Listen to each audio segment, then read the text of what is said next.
Welcome to Xbox with Morrpix episode 4. I'm your host Morrpix, and this is your place for curated, quality, positive, and enthusiastic Xbox coverage.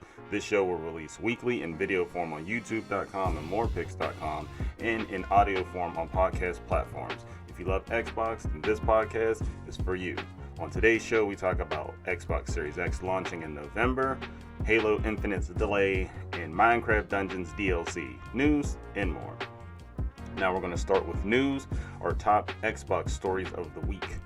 Over on Xbox Wire, Xbox Series X launches this November with thousands of games spanning 4 generations by Will Tuttle, Xbox Wire editor-in-chief. There will be thousands of games to play, spanning 4 generations when Xbox Series X launches globally this November, and over 100 optimized for Xbox Series X titles, built to take full advantage of our most powerful console, or planned for this year.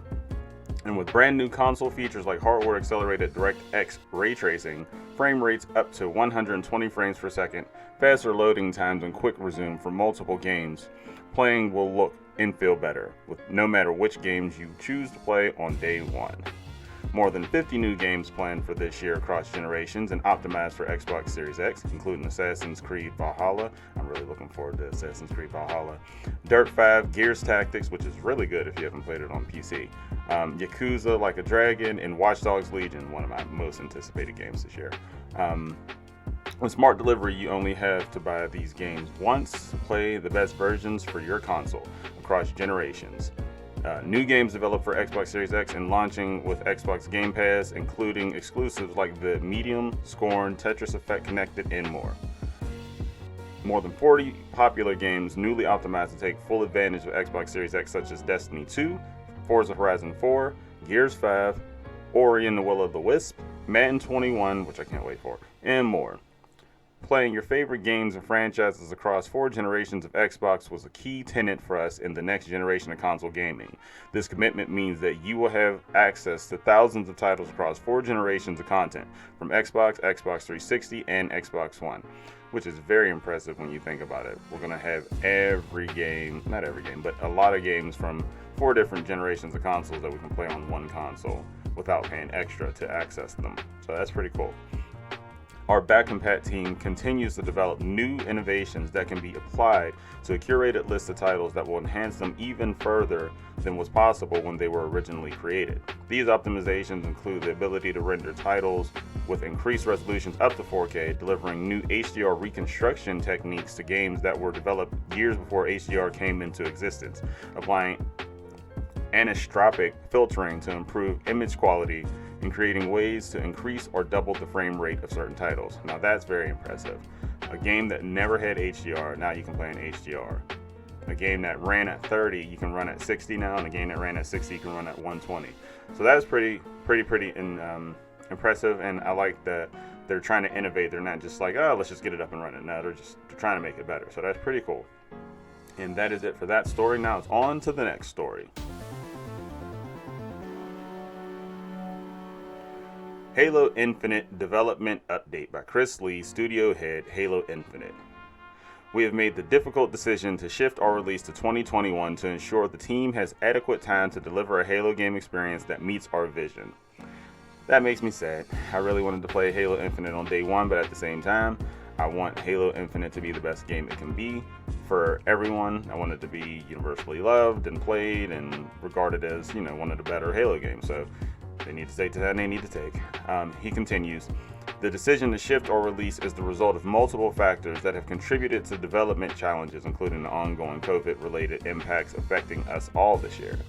I want to acknowledge the hard work from our team at 343 Industries, who have remained committed to making a great game and finding solutions to developmental challenges.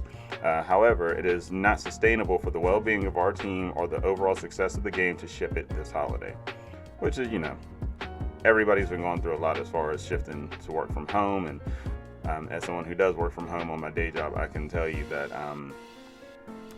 it is challenging, to work from home. It's just not the same as being in the office with people. But he continues, we know this will be disappointing to many of you, and we all share in that sentiment. The extra time will let us finish the critical work necessary to deliver the most ambitious Halo game ever at the quality we know our fans expect. Yeah, So just go ahead and take your time, guys, and just get us the best game you can get us whenever we get it. Will be cool. I'll have way too much to play in November anyway with Watch Dogs Legion, Cyberpunk, and Assassin's Creed Valhalla, and who knows what else. You know, Xbox hasn't shown all their cards yet. But that is it for this story. On to the next one.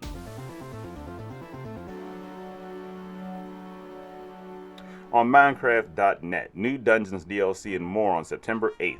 September 8th will be an incredible day for fans of Minecraft Dungeons, with not one or two, but three big events all landing on the same day. In this story, I'm only going to cover two of them, though. The Creeping Winter DLC brings a wintry storm that threatens to consume all it touches. The only chance of holding the biting frost is for a hero to take on new missions and relentless new enemies. Since no good deed goes unrewarded, let's say it's finders keepers on all the new armor, weapons, and artifacts you'll run into along the way. Just watch out for chilling new mobs and slippery ice on your way to save the day. We're also rolling out a free game update on September 8th that will include some fresh features, new bird and daily trials. Save captured merchants you encounter as you play the game, and they'll be so grateful that they'll set up shop in your camp, which is really cool because there's a lot of space for them to actually have traders and things there. So I'm looking forward to that when I play with my kids and my wife. The blacksmith will upgrade items for you, and the gift wrapper will allow you to trade items with other players in multiplayer, which is really cool because I know my son had a couple weapons that he had duplicates of that I would love to have got from him that I couldn't. Now I can. The merchants can also be leveled up for additional stock. The daily trials will provide fun new challenges every day. Daily trials make wild changes to the game's mechanics, which provide difficult, experimental, or fun challenges for you to overcome. Minecraft Dungeons is actually a pretty fun game. Like me and the family, we always have fun every time we play it. We just got to jump back into it and play a little bit more. Been distracted with some other things like Grounded and so much good things to play and do and watch and read, and yeah. But that is it for this story, and on to the next one.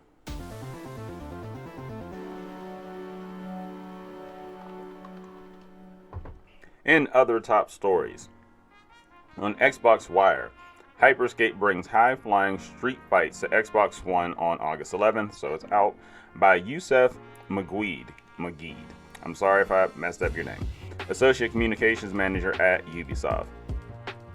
Hyperscape, the fast-paced, free-to-play multiplayer shooter, is coming to Xbox One today, bringing Neo Arcadia's hack-filled, energetic battle royale to Xbox Live Gold players. Season 1, The First Principle, will add new game modes and new features for Crowncast, Hyperscape's interactive Twitch extension, and provide more background into the universe of Hyperscape.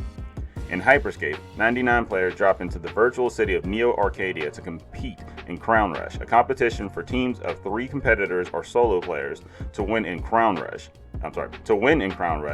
You need to either be the last team standing or grab and hold on to the crown for 45 seconds, during which all remaining enemy players can see your location.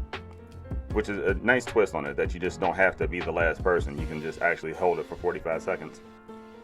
Interesting to know why they didn't pick 30 seconds or a minute, but I'm sure they have the reasons. When you drop in, you'll start with nothing but a melee weapon and have to scour the map for weapons and hacks to complete your loadout. Hacks are abilities you can equip to become invisible, teleport, drop enemies seeking mines, and so much more.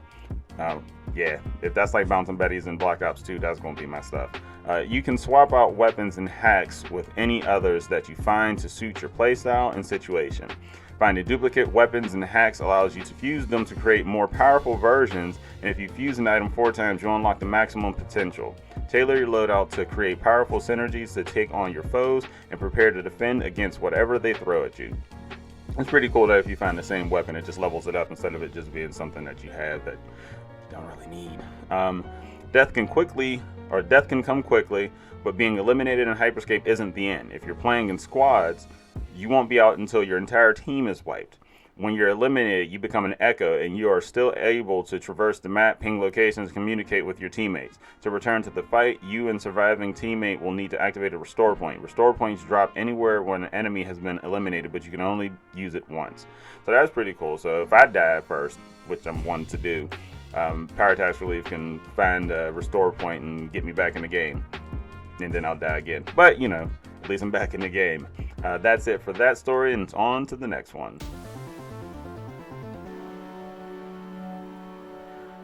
Over on Xbox Insiders, there's going to be an update to My Games and Apps. There's a new way to browse the Game Pass content and explore your existing library of games. From the Game Pass app, click on any title you don't have installed. From there, you can easily view the game art, description, trailer, screenshots, bundle items, and more for that title. Additionally, there are links to common actions like go to official club, add to play later, share, and add to home. This new flashcard for your games is also available in My Games and Apps in your full library.